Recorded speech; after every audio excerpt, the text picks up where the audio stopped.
इसोरनि गाहाम बाथ्रा बाइबेल सिरि गितफोरनि रोजाबनाय 25नि 8आवहाय जोंखौ बुंदों फोरबुआ गाहाम आरो गोथों बेनिखायनो बियो पापीफोरनो गावनि लामाखौ दिन्थियो होनना बुंदों।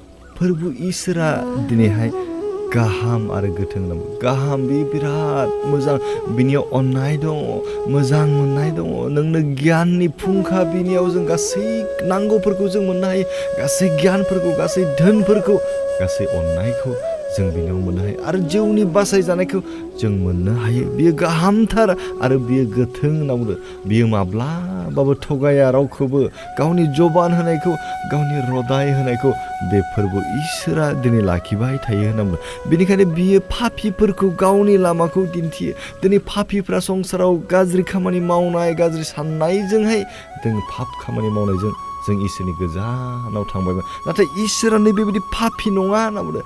बियो गाहाम आरो गोथों।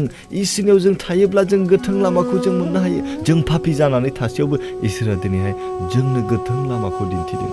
जों दिनै नुनानैबो दिनै गोथों लामानिफ्राय जों गावखौ आन्दोआव थानानै पाप खामानि मावो। अब्ला इसोरनियाव जों बेसे दुखु नांथाव, जों इसोरनियाव जों बेसे गाबथावना, जों लाजिनो गोनां आरो जोंनि पापनि खेमाहा जों मोननो समायथावना नङा।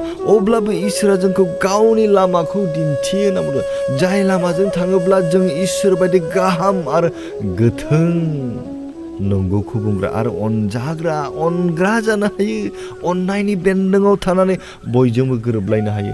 बेबायदि लामाखौ जोंनो दिन्थियो होनना बुंदों। बेनिखायनो जों दिनै पाप खामानि मावनायनिफ्राय गोजान जानानैहाय इसोरनियाव गाहाम आरो गोथों जानो जों हास्थायनि। अब्लाना जों इसोरनि बे गोथों लामाखौ जों मोननो हागोन आरो जोंनि जिउआव थांनानै थानाय समावहाय इसोरनि बे गोथों लामाजों जोङो आवगायलांबाय थानो हागोन। मानोना इसोरा जोंनो बे गोथों लामाखौनो दिन्थिनो इच्छा खालामदों। इसोरा बे गुसुं रावनि सायाव थानानै जों साफ्रोमखौबो आशीर्बाद खालामथोंसै। आमेन। गोजोन्थों।